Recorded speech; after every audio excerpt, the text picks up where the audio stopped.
So welcome back to my YouTube channel guys, no. This is Kuya Barbero TV again. So ngayon guys, pag-uusapan natin itong achievement ng Team Kalingap at achievement hindi lang ng Team Kalingap together with Beyonce, Carla at marami pang iba. So ito na nga mga mga guys, ang isa sa pinaka inaabangan natin, Pag-uusapan natin ito ngayon kasi mainit-init na usapan din ito, Pero ito yung mainit-init na usapan na medyo maganda at alam ko na nakita nyo na ito, pero isa ito sa pinaka magandang achievement ng Team Kalingap. Siyempre, bago tayo magpasimula, gusto natin na pasalamatan muna si Kalingap Rob together with Team Kalingap, lahat ng nasa Team Kalingap at lahat ng charity vloggers sa buong Pilipinas, like Wildlife PH na ating kaibigan. So sa umagang ito, pag-usapan natin ang achievement ng Team Kalingap, Yun nga guys, sa dami-dami ng problemang kinakaharap ng Team Kalingap. At syempre hindi lang si Kalingap Rob, minsan andyan yung mga basher, mga negatibong mga komento na nagsasabi ng iba't ibang mga masakit na salita. Pero ngayon, nakita natin yung spotlight para sa kanila, pinakita sa atin yung mga achievement nila ngayon, sa kabila ng pambabash, sa kabila ng mga negative comments sa social media, sa iba't ibang online platform. Although merong mga tao na nambabash kila Kalingap Rob, kila Beyonce, kila Mick Chris, kila Edu, marami pang iba.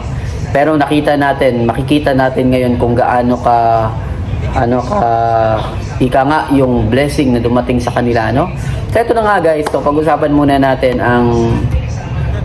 ang team ng EDSI, kung gaano kalaking blessing yung nangyari sa kanila ngayon, So ito na nga, yung mapapanood nating video, makikita natin dito kung paano naging masaya si Kalingap Rob sa kanyang mga achievement. Panoorin muna natin guys,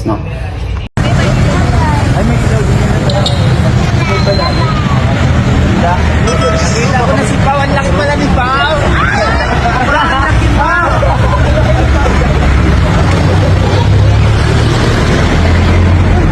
Gago, tinda.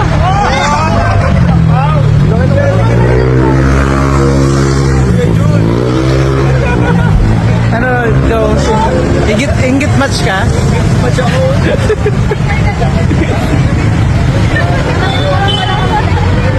Ganda. Ganda pa yun. Iba. Ang ganda yun. Pwede sa kabila naman. So yun nga guys, pag-uusapan natin tong velvet box na achievement nila Kalingap Rob. Siyempre, kasama ang team ng Angels. Kita nyo naman guys, ayan. Kita nyo naman kung gaano. Ito yung sinasabi natin ngayon na pag-uusapan natin, yung achievement ng Team Kalingap kasama yung Angel. So, isipin nyo na lang, na sa dami ng bash, sa dami ng negatibong komento, sa dami ng panlalait sa pagkatao ni Kalingap Rob kasama ng kanyang mga beneficiary at marami pang iba na nadadawit sa panlalait kay Kalingap Rob. Nagiging sanga-sanga na kasi yan, nagkakaroon na ng tulay-tulay. Minsan yung mga dating mga kakilala, minsan yung nagiging pasimula ng panlalait kay Kalingap Rob o pambabash. Pero kita nyo naman ngayon, sa haba-haba ng pambabash at panlalait, ito naman yung blessing na natanggap ni Kalingap Rob o yung pagpapala. Kasi minsan, yung mga tao na hindi para patol, yung mga tao na hindi lumalaban, yung mga tao na hinahayaan na lang yung mga ganong paninira, minsan yung naaapi, minsan yung parang nasasaktan, yung tao na dinadown, yung pa yung umaangat sa buhay, Tama yung sinabi ni Kalingap Rob, hindi naman sila yung nagpapakain sa kanya, hindi naman sila yung nagpapasahod sa kanya, at mga viewers yung nagpapasahod sa kanya. Syempre sa mga nanonood sa kanyang vlog, yun talaga yung nagpapasahod kay Kalingap Rob. Kaya hindi hindi dapat niya talaga pansinin yung mga naninira sa kanya dahil hindi naman siya personal na kakilala, no? At ang kagandahan kay Kalinga Prab, hindi niya pinatulan at hindi siya pumatol kahit ng salitang mura or what. Walang ganun si Kalinga Prab eh. Hindi siya ganung klase ng tao eh, yung papatulan ka sa masakit na salita, hindi.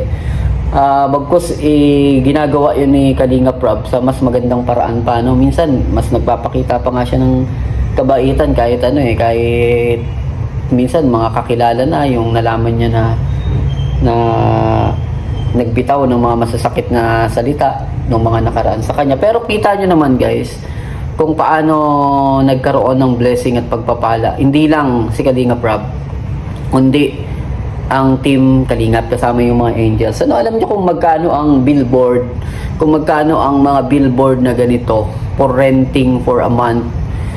Minsan umaabot ang billboard, depende sa size, no? Kasi nung nasa Manila ako, nagtatrabaho ako sa malaking kumpanya ng barbershop.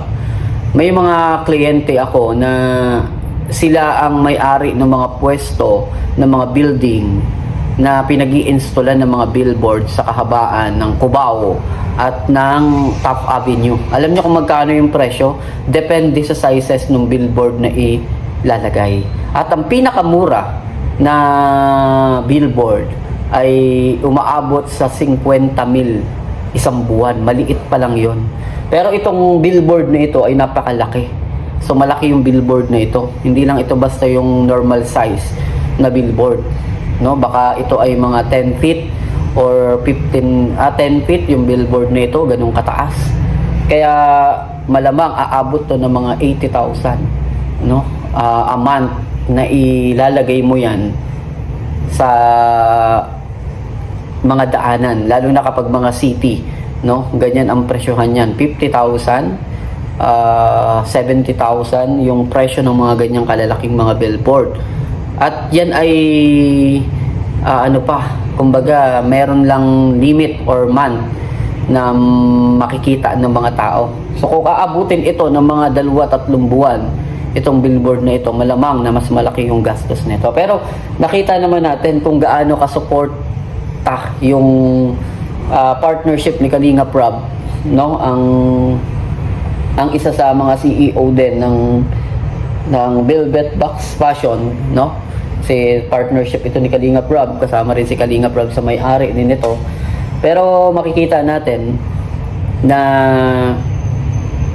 talagang nakasuporta yung Velvet Box and Jewelry kay Kalinga Prab. So kita nyo yung blessing na nangyari, no? Mas malaki yung magigain o malaki yung effect, magiging benefits nito sa business ni Kalinga Prab sa Jewelry and Velvet Box, no? Mas maraming mga tao yung makakakita, mas maraming tao yung bibili sa Jewelry Box na ito. So kita nyo yung panlalait, nagbunga ng mas maganda, no? Yung tahimik, yun yung pinagpala. So ganun din, isa rin yung kay yung kay Beyonce. Medyo nagbago yung mukha ni Beyonce dito, ano. So iba yung mukha dito ni Beyonce, pero maganda pa rin naman siya kahit nandito siya sa billboard na ito, no. Medyo nagbago lang, pero ito yung kagandahan naman kay Beyonce, ano. Meron ngang isang post na nabasa ko na sobrang bilib na bilib sa sa pagkatao ni Beyonce, kasi dating mahiyain, dating labandera, sabi niya dun sa post, pero ngayon proud na proud siya na naabot yung ganito kaganda at ganito kumbaga yung kanyang achievement. Proud na proud yung nag-post na yun kay Beyonce. So kahit sino naman mapaproud, guys, na isipin mo, dating laki sa hirap, dating mahiyain, dating walang-wala, dating pinagtatawanan lang siguro sa kanilang lugar, kasi syempre normal naman pag mahirap, di ba? So minsan nalalait, pero kita nyo naman ngayon kung gaano ka-proud yung ibang mga kakilala ni Beyonce na naabot niya yung ganito kataas na achievement. Kahit si Kuya Barbero TV, proud din tayo sa mga ganito kasi nagpursige rin siya na may ahon sa hirap yung kanyang pamilya. Syempre, pasasalamat din kay Kalinga Prab na tumulong para maabot din ito ni Beyonce. At sana wag makalimot yung mga tinutulungan ni Kalinga Prab na ganito, At ganun din si Carla, no? Mas lumabas naman yung mukha dito ni Carla. Mas gumanda siya dito, ano.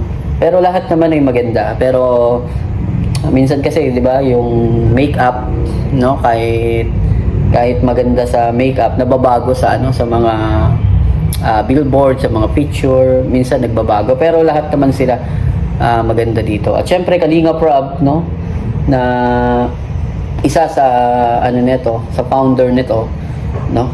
Pinakita lang ni Kalinga Prab dito na talagang ano, blessing yung ginagawa ng mga tao sa kanya. No, may pagpapala pala na ano 'yan, nakapalit sa kabila ng pambabash ng mga tao. So yun, tingnan natin yung video, ano, makikita nyo naman yung video kung gaano ka proud si Kalinga Prab sa achievement nila. O, Kalingap Eds, Papa Joms, Edward, no, magkapatid, at Beyonce, Pau, nandyan din si Ma'am Jack Tafia, no. Tapos binibidyohan nila yung billboard na nandun sila sa harap.